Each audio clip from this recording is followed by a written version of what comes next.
There are two really big events happening in August. One is that most kids are starting back to school, and the other is TEFOS, the Executive Function Online Summit hosted by Seth Perler. And it just so happens that Seth is here with us today to talk about both. Welcome to the LD Expert Podcast, your place for answers and solutions for dyslexia and learning differences.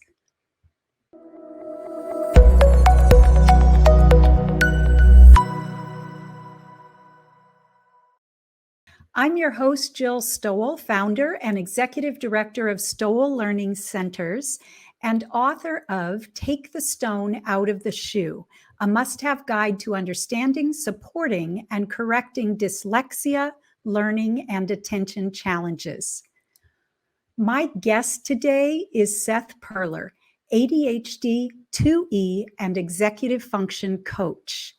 He really gets out-of-the-box learners and has done so much to help kids overcome executive function challenges and help parents and educators have more effective and compassionate approaches for helping their kids.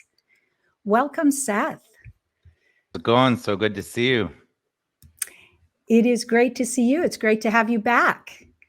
So before we jump in and talk about the start of school, what would you like for people to know about you and the kids that you serve?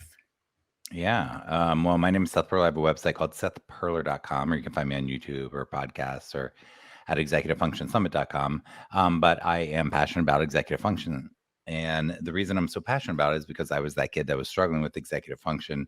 I had undiagnosed ADHD, really felt like a failure. And so what I do is I help families, parents, teachers, kids, and I wear a lot of hats in this world, but I really want to see kids who often will fall through the cracks or feel bad about themselves or be misunderstood because people perceive executive function challenges as that they're being willful or they just need to be more motivated or try harder or things like this to help them be understood so that we can really support them in ways that really help them, because it just drives me nuts to see kids suffer when they don't have to, because we have tools and resources and methodologies that work. So that is a bit about what I do. Thanks, Jill. You know, that is such a passion of mine too, that parents and teachers really understand their struggling students, because the kids that we work with, they're bright and they have lots of other skills and talents. And so it can look willful or like they're not motivated or not interested. And that's just really not the case. And so I'm really glad that we are both out there trying to get this message out. I was thinking when you started today, just to tell your audience too, I don't know how familiar you are with Jill, but Jill's a rock star. And I just am so glad, Jill, that you're in the world doing the work that you're doing. That's the thought I was having as we were starting there. So thank you. Well, thank you. So kids are going back to school, and if they have traditionally struggled, they may not be feeling great about that.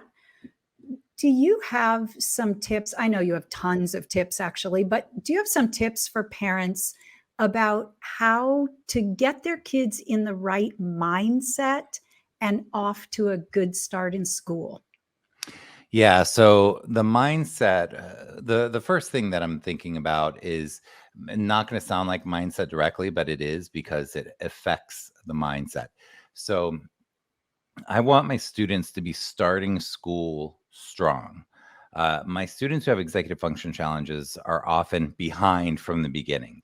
So we really want them to hit the ground running, be ready on day one with all the pieces in place. Well, you don't know what all the pieces in place are going to be, but there are pieces that we can get in place that people often don't. And one of those pieces that I want to recommend you really take a look at is creating what I call the S or the sacred study space. So when I'm working with students, I help them build a sacred study space. So like I'm sitting right in my sacred study space right now, Jill. You're sitting in yours. You know, Mhm. if you have a recording studio, that's your sacred space for that, or a wood shop, or a craft shop, or we have different spaces, or a gaming area. We have spaces that are sacred to whatever the thing is. I want my students to have a sacred study space. You don't put the laundry basket on the sacred study space. You don't put toys on the sacred study. Like, this is a place where you know you can get down to business and focus. Now, obviously, there are some households where maybe it's the kitchen table, and that is the best place in the house, and that there's distractions there, and the dog running around and stuff like that. You just do the best you can do.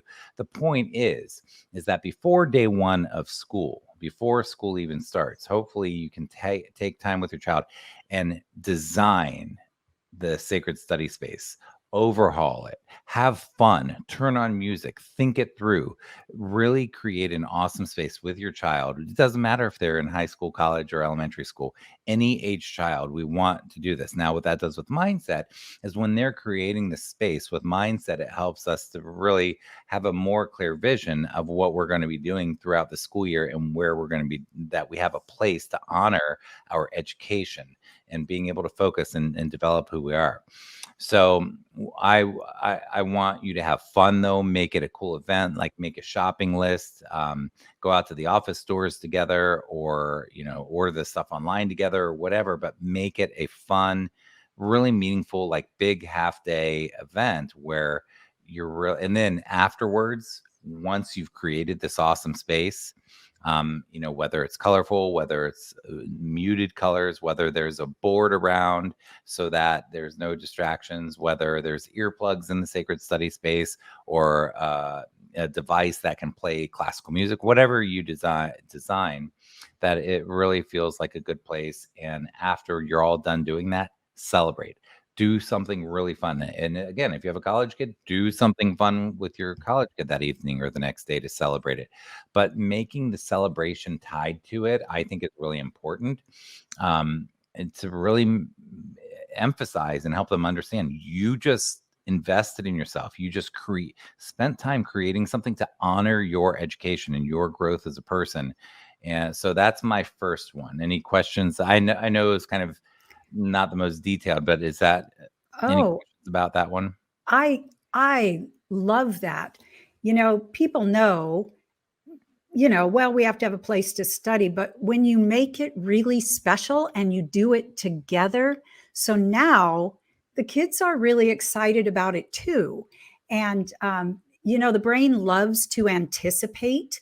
And so the fact that, you're creating this and school's coming up now, the brain is kind of feeding them rewards that they get to anticipate working there because it's so special. I love that. And they can put up stuff in their space that represents things they're interested in. If they're interested in musicians or video games or certain authors or quotes or art, they can design it really to, like, I want them to feel like you would want, like we would want, like, Mhm. I know in your space, because I was interviewing you recently, and you have photographs and you have things in your space that are you, like, Mhm. we want them to have that. It's not just your desk, it's like a cool space. So yeah. It's fantastic. And lots of Oh, connection going on with parents and kids around school there too. So that's yeah. great. And then the other two things that I have for mindset is, these are my ideas. So I made three ideas for you all. So one of them is to, and this again has to do with connection with your kid, but I want you, the adult, to contemplate, really sit down without your kid and really contemplate, when you were a child or a teenager or college age or young adult, what do you wish more people said to you when you were starting new semesters or new journeys or new jobs or new challenges in your life or new chapters in your life? When people were really encouraging to you, for example, my grandmother had a way with being so encouraging to me. My parents, who I love, they had a way of being like, "Oh yeah, we believe in you. You can do anything, but here's all the reasons it's not going to work." And So so that didn't feel good to me as a young person. But my grandma really always did have words of wisdom that I felt very encouraged. Anyhow, what do you wish more people said to you? Or what did people say to you that really helped you? And write down like a top 10 list of those type of things. And on that top 10 list, you're going to give that top 10 list to your kid with your phone turned off, with their phone turned off, when you can be present and really sit down with them for a half hour and be like, hey, let's have a talk. You're going back to school soon. I want to share something with you. And share like 10 of the most important like things you wish people said to you, or things that people did say to you. You make this yours, but things that really would have impacted you or did impact you as a young person. Bring yourself back there first so that you can remember what it was like, because I think we get away from that too much.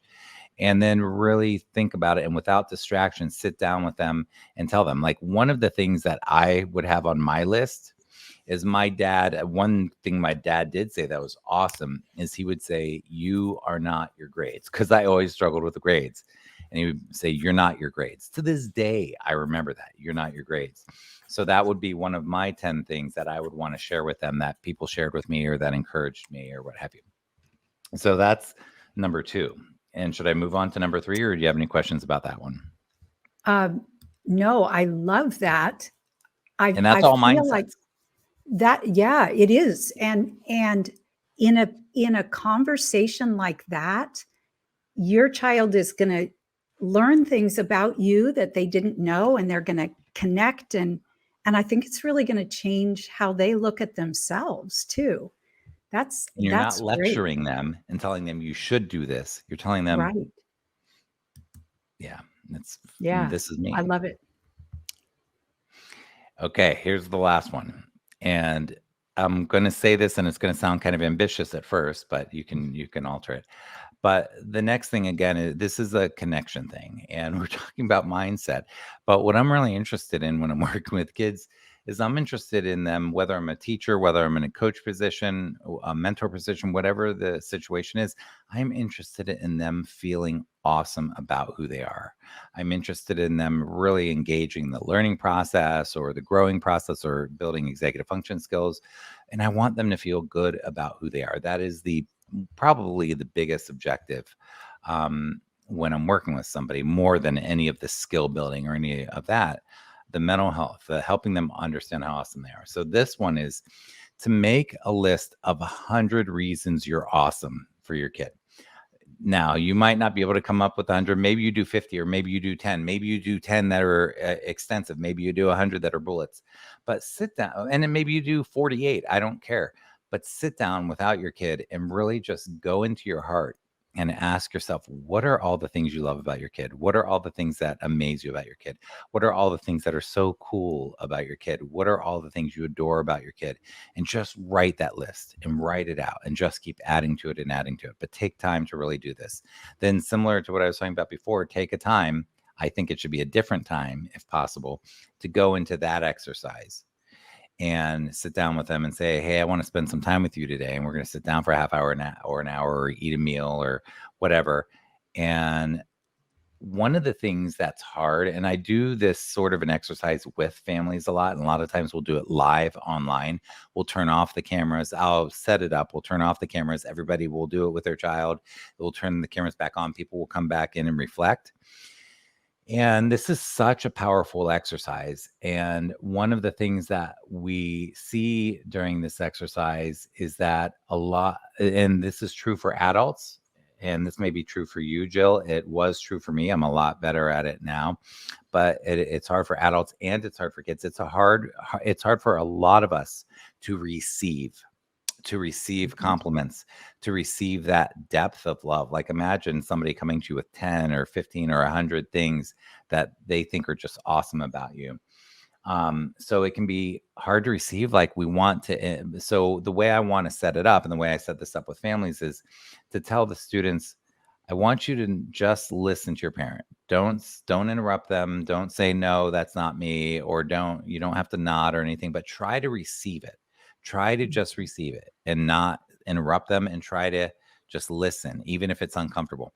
And I do hear students coming out of that thing going, that was so uncomfortable, but it was so good. And the kids are crying and the parents are crying. And we often are focused so much on the behavior or the grades or the things they're not doing or the things they're doing, quote, wrong or things, kids hear so much of what they need to do differently. And this is just a really powerful connecting activity that really works. And talk about mindset for school. What better way to have a great mindset than understand how awesome you are in like this massive downpour of rain of like compliments and being seen, you know. So Yeah. that's the third one. Yeah. That and you're right. It's hard sometimes to receive that, but what a gift. We have done something similar to that with some of our kids who they have such a they feel so bad about themselves, and so we put a big piece of paper on the back of the door, and so when you close the door, that's what you see. And then every single day we put something that was awesome about them, and pretty soon they have this long long list as tall as the door, and they see it over and over, and it's very cool, and they do absorb that, and it's great. And you want to give it to them too, because they'll keep it for me. I keep certain things from my childhood that I'll keep for the rest of my life. Like this is a really meaningful thing. Yeah, yeah. Okay, so you were a teacher for many years. What advice do you have for teachers? And it would, I'm sure, be kind of along the same lines. We want kids to feel great about themselves, but what advice do you have for teachers for setting their struggling students up for success from the beginning?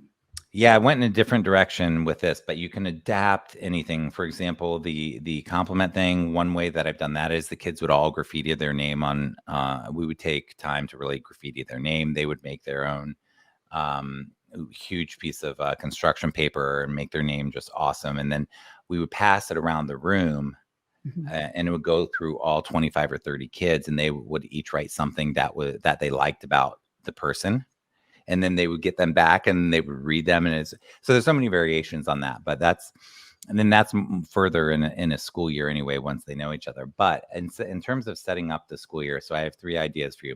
Number one is ask what they want and need. Ask what they want and need. When you're setting up your classroom, it really does take about 6 weeks, in my opinion. I taught for 12 years to really set up the classroom and set up the vibe in the classroom. The most important thing for me in the beginning of the school year is not what is most important to the district or the principal, which often is diving into that curriculum and covering content. The most important thing is creating an environment, a safe environment where kids feel seen, safe, heard, where they know that they are emotionally safe in that place. That if somebody in the classroom, another student is mistreating them in any way, that they're heard, that they're really heard. It's not like, oh, go work it out or, oh, ignore it or that type of, like, these kids are really heard and supported by the teacher.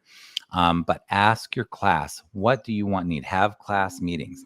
Set up the classroom democratically. And when I say set up the classroom, I mean the design of the classroom, the desks of the classroom, where the books are, where the Mm. supplies are, what the rules are, the environment. Ask them for feedback about you. What tips do they have for you? What makes a great teacher? What makes a not so great teacher? What advice do they have? Get scrappy, teachers, in terms of coming up with creative ways to create a democratic classroom that asks them what they need and gets their input, their buy-in, their ownership in the creation of the classroom environment, the curriculum as much as you can, the learning objectives, the field trips, any of those things. Now, when I did this as a teacher, I know where I want to take them. Like it depends on the grade. Like I'm thinking for me, I mostly taught 5th and 6th grade.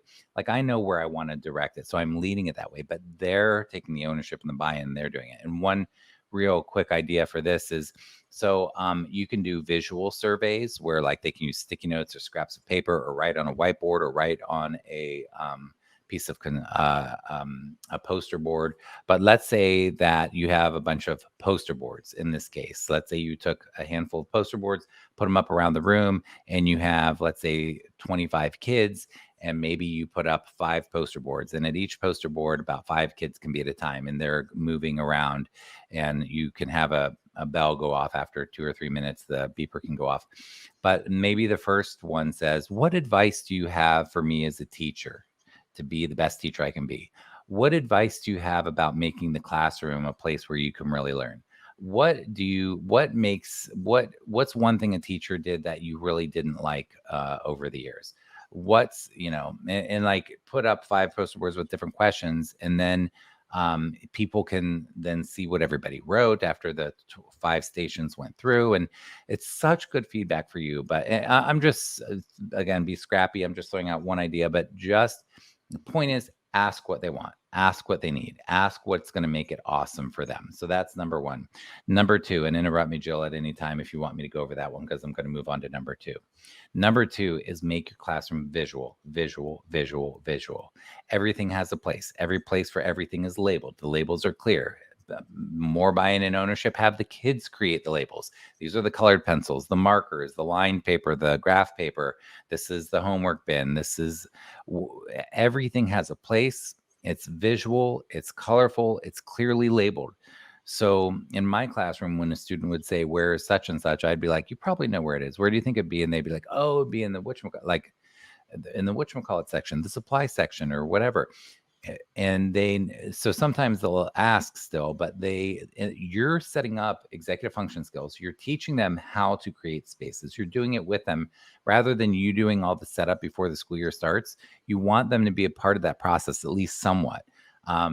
But the point is visual, visual, visual, visual.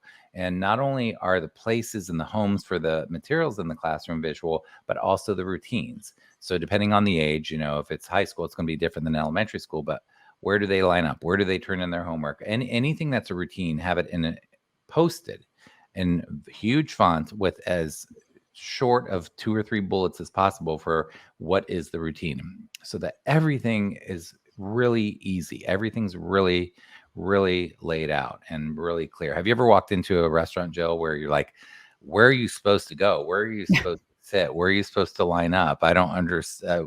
Do we seat ourselves in there should be no confusion like that in the classroom. Right. Like, things should be clearly, and in a restaurant where you're guided in, and it makes sense visually to find everything you need. Like we have those experiences. So that's the second one. The first one was ask what you need. Second one is visual classroom, and I have a third one. But did you have a question or a comment on anything so far? Just as I'm listening to you, I'm thinking, oh my gosh, I want to go back to the classroom. But really, I can just see how excited kids would be about that, and how they start to take ownership, and they do remember where things are because they participated in putting it together. Yeah. Very cool. Yeah. And then the third one is the FAQ. And that is that anytime a parent or a kid asks you a question 2 or 3 times, that's too many times. Teachers, save your energy, but you're going to have to do some work up front by doing this. I have seen thousands of email correspondence with teachers I've worked with so many students, middle, high school, college, elementary school, and there are teachers where their systems are clear as day and everything is navigable.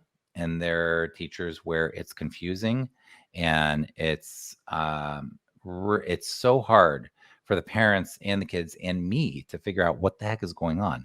What's the expectation? When is this due? When is it going to be graded? So basically the FAQ should be on every email you ever send out. And when a parent emails you and says, hey, I heard there's a project coming up, you could be like, oh yeah, look at the FAQ. And the FAQ says, how do we know where to find projects? And it takes you there. Look, teachers, parents sometimes, and kids sometimes have to go to multiple portals. Sometimes in one school or one class, one student might have to go to a Google Classroom for one teacher, Infinite Campus for another teacher, a special website for another teacher, and so on and so forth. It is not how we grew up. Like, just them finding out the information they need, their grades or their homework or due dates or extra copies of a rubric or the study guide or whatever, they have to go to all these different places on a screen that has things that are much more interesting than your portal. So you have to look at it like that and be like, how am I going to make this easy? So a parent should be able to go, hey, when are we going to find out the grades for this? Oh, look at my FAQ. I do grades intermittently, or I post grades every day exactly when they're done. I post them immediately, or I'm the type of teacher who does it every Friday, or whatever the thing is. Tell them. You should check the portal once a week. You should check the portal once a month in my class. You should check the portal daily in my class. Homework should take a half hour. Homework should take 45 minutes 3 times a week. Be specific. They need to know. They don't know. There are different expectations for everyone. The kids with executive function challenges aren't remembering all the details like the ones with really strong executive function. A lot of them love the details. They're very good at it. A lot of them are very good at it. They really can manage that stuff well. These kids don't. They don't remember, oh, what do I do in this class versus this class, and how do you turn it in, and did I put my name on it, and what's so every FAQ, every question that parents are asking you, in my opinion, you shouldn't ever have to send a parent an extra copy of something. Why? Because you proactively already put it online, and people know how to get extra copies of things, and if they don't, it's in the FAQ telling them. Parents should never have to ask you for details on how to do the homework, because you should have explained it very clearly in your portal in a place that's easy to find, of what the homework is, how long it should take, what the purpose of the homework is, which a lot of teachers don't tell what the purpose of it. So it feels like busy work, or it is busy work. I'm not a big proponent of homework only when it's really necessary and stuff like that. Either way, the point of the FAQ is to really communicate clearly. I just cannot emphasize this enough, teachers. There's so much vagueness and confusion, and it is so hard for my families to find the information they need easily. Do anything and everything you can to make it simple, not complicated, easy to find what's going on in your class, to know how to ask for help, where to ask for help, when to ask for help, where the extra copies are, when the big projects are, when the big papers are due, all of these how you assess, how you grade, all of these things, really easy to find. Look, your kids want to do well. But when parents are like, what's your homework? What? And then the parents go to look for it online and they still can't understand what the heck you're saying. That's a problem. And that's on you. And that's on us as teachers or educators. And I'm not trying to blame anybody. I'm telling you what I see all the time. So for anybody who's feeling sensitive right now, look, this is what I see. These people are, and I'm unclear a lot of times when I'm looking at this. So really take time to build out an FAQ. So to recap, Jill, it was ask for what they want and need to create a democratic classroom, learning environment, classroom rules, and learning experiences, hopefully. And make your classroom visual. And of course, if you have kids with visual disabilities, you have to consider how to meet those needs as well. But the point of the visual, I think, comes through to make it easy. Like, think about UX, user experience. Like, you want your classroom to have a fantastic user experience. And the FAQ, create an FAQ that kids and parents can refer to, that really helps them find things that you shouldn't have to waste your time answering over and over, because you've created the systems for that. So, and again, if there is a question that comes over and over, that means that your system isn't built out enough, and that's an indication for you to think that through, polish up the system. Great stuff. That is that is incredible advice. And the thing about executive function, all of this is building executive function, and it's saving teachers time ultimately. But for parents and teachers, sometimes it feels like taking the time to do this with kids, these kinds of things with kids, it does take a little bit of time on the front end, but it saves you so much on the back end. And you're building executive function skills and buy-in and relationship all the And way modeling through. it. Absolutely. Yeah. So, Seth, I have one more thing about back to school, and that is, if you were going to give kids one piece of encouragement or advice as they start the school year, what would it be?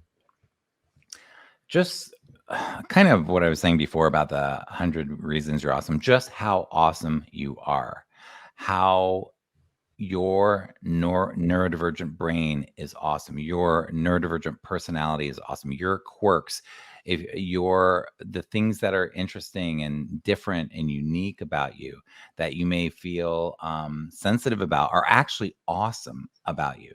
Like you have very, very, very, very, very unique strengths and talents and interests and passions and things that matter to you and that provide meaning for you. You have this very unique setup of who you are. Like I'm this person who, for some reason, I love helping complicated kids who struggle. I don't know why. I don't really care why, but I had to own that in my life. That is the thing that is the most magical, powerful, amazing, meaningful thing in my life for some reason. And then I like guitars. No, but I have all sorts of passions and hobbies and things like that. But for some reason, that's really meaningful to me. Other things that are meaningful to me is like animals and the environment and nature and things like that, and yada yada. But that is the number one thing in my life. Now, not everybody has a number one thing, nor do you need to have a number one thing. But what you need to understand is your unique, interesting brain and strengths and passions and interests and talents and gifts and those things that and the things that matter to you, you are perfect, amazing, exactly how you are. That doesn't mean that we don't work on ourselves and things like that. That's not what I'm saying. But you are amazing. What happens is we have a world, a culture, a school system that tends to focus very heavily on deficits or challenges or problems or weaknesses. And it doesn't do a good job on building our strengths unless your strengths happen to be already aligned with how school functions, which is not for everybody's brain. It's for um, it works for some people, but not for everybody. Whoever you are, whatever your quirks are, honor that, own that, love it, and understand how amazing you are. Because the fact is that the world needs you, your community or your neighborhood or your whatever. When you grow up, your specific strengths, the world needs you. It needs you to develop into the best that you are. And one of the secrets to life for students that I like to share with them is that some of the most, in fact, maybe the most joy that we find in life is through service, through giving, through helping. Right now, Jill and I have the opportunity to do right now, right this second. Jill and I are doing something we love. We're going to get off this call. Jill and I will talk in the post interview, and we're both going to be like happy and excited because we are literally doing what we love right now. So, service, kids building a life, building their strengths, not just focusing on the weaknesses like school often does, but building those things that some people may never even know. Like playing with Legos might be a great strength, and they may, those skills that you don't get a grade on Legos, you don't get a grade on drawing. Well, you might in art class, but you know what I'm saying? Like building these skills, that is what's they're hopefully going to be building a career based on things that they're aligned with. So that service is where it's at. And the more that the world needs them to serve, and the more that they do who they are and understand how awesome they are and how their unique brains are perfect the way they are, that is what's going to build them a great life, but also have them have a richer life now. And then the last thing that I would say to students is what my dad said: you are not your grades.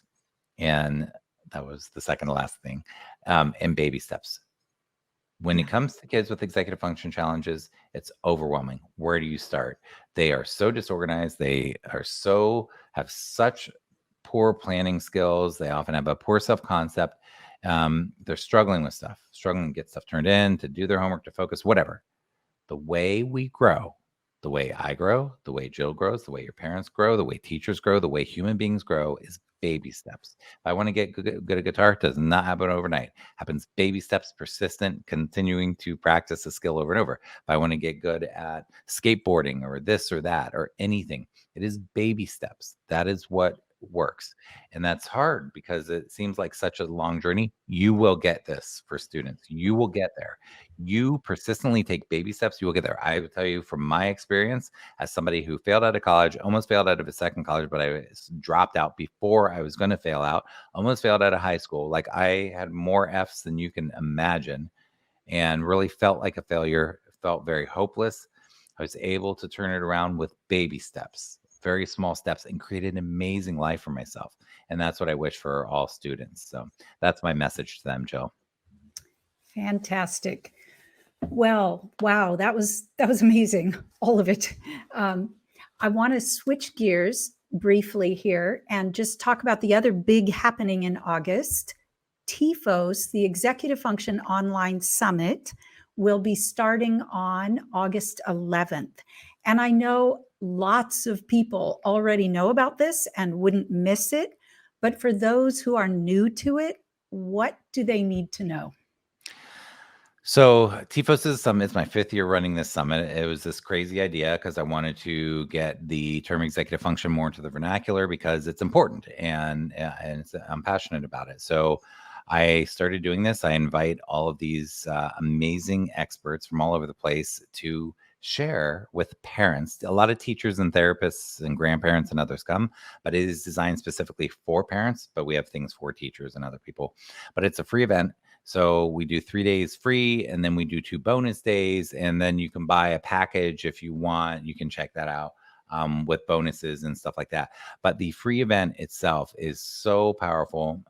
We have about 90,000 registered already for this year. It's just from about 80 different countries. It really is an amazing. I really get speakers who come from here. That's my focus, and I am hard on my speakers. Jill will tell you, like I put them through the ringer. But that is because I do way more of the work and they're okay. But I really get them to really bring a lot of value to you to really give exceptional insights to help you help your kiddo. And how, because it's a 3-day event and then 2 bonus days, how can people get the most out of it? Well, executive function planning, pop it in your calendar right now, register right now, and I'll send you emails as we go along the way with reminders and access on the 11th. But be ready for August 11th. Here's the way that I look at it. I do a lot of like conferences, weekend summits, things like that. Look at it like a live in-person conference and clear your schedule as much as you can and block out time. So I would block out actual time and accountability. I would gather a friend or 2 or 3, and each day, Friday, Saturday, and Sunday, your quote job, my job in terms of when I go to a conference or a summit is that I am there to learn everything I can. And that's my job on those weekends. So that's how you get the most out of it, in my opinion, is prioritize yourself, prioritize it, and show up for yourself and block out large pieces of time when you can dive into the content. And you're going to walk away from the weekend, your brain exhausted and also completely inspired. Absolutely. Well, we are going to put the link in the comments so that you can register to watch the live free event on August 11th through 13th. Or you can also purchase the all access pass that allows you to listen or watch anytime or watch it again, which I think is really helpful. And there are lots of other bonuses that are included in that. So just give us a quick glimpse into what some of those bonuses are. Oh, so one of the things that, so Jill's one of my speakers on the summit. One of the things that Jill did and everybody does, I have every speaker do a teacher tip. So they tell teachers one thing that they can do to support executive function in the classroom. You also get a workbook, which was designed with Gretchen Wagner, who is an expert in studying, which teaches the parents how to study on the summit, but teaches you evidence-based things that you can teach your kid about how to actually study and learn. We also have kid vids. So each expert took like 1 minute to like think about, hold in their heart like a kid that's struggling that they've known, and like speak encouragement to kids that are struggling, so parents can watch those. They love them, and they look at the ones that they want their kids to see, share those with their kid, the ones that they like, share them with their kids. And the parents are always like, oh, my kid won't listen to me, but they'll listen to you. And so here we're like, okay, well, the experts are saying and reinforcing things that parents are saying, and when they're trying to encourage their kids anyhow. So those are amazing. So those are some of the we have the audio on the All Access Pass, so you can listen to it on a special podcast we created. We also created the transcripts for because people wanted those. So we just really pull out all the stops. Yeah. It's fantastic. It really is. There are lots and lots of conferences and summits out there, and I just really want our audience to know about this one because it is so relevant.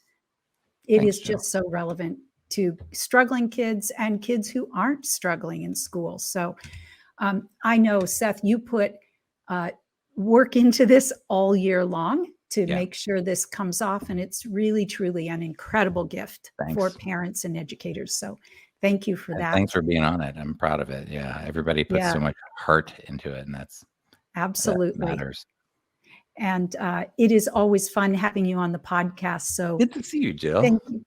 Yeah. Thank you so much for being here. Yeah. Where is the best place for people to connect with you outside of SethPerler.com? SethPerler.com, SethPerler, or TEFOS Executive Function Summit.com, ExecutiveFunctionSummit.com, or YouTube. Great. All right. Well, thank you again, Seth. I will see you in a week at T.E.F.O.S. Take care. Take care, parents. At Stowell Learning Centers, we help children and adults eliminate struggles associated with dyslexia and learning differences. We want to make this journey easier for you. Connect with us on social media and on our website, stowellcenter.com, for information and free resources. Be sure to register for the free Executive Function Online Summit with the link that's in the comments. And please share this episode with other parents. There was so much fabulous information in here, and there are so many parents looking for answers. The struggles associated with dyslexia and learning differences can be eliminated.